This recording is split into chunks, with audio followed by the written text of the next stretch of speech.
In this video, you'll learn how to change the language on the Binance app.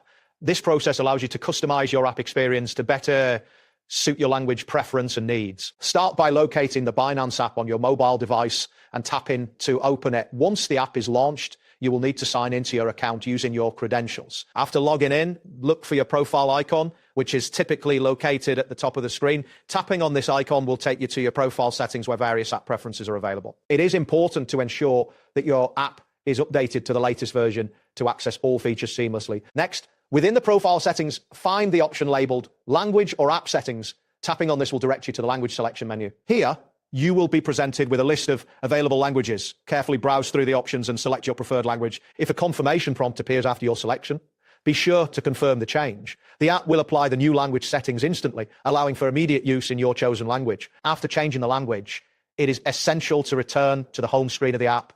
Take a moment to check the menus and labels to ensure they are now displayed in your selected language. If the language does not appear to have changed, you may need to restart the app. Simply close the app completely and reopen it to refresh the settings. If the language remains incorrect, you can repeat the previous steps to adjust your selection again. Keep in mind that maintaining a consistent language throughout the app is crucial for clarity and ease of navigation. This will help you interact with the app more efficiently and avoid confusion when using different features. That wraps up today's guide. Thanks for watching and catch you in the next tutorial.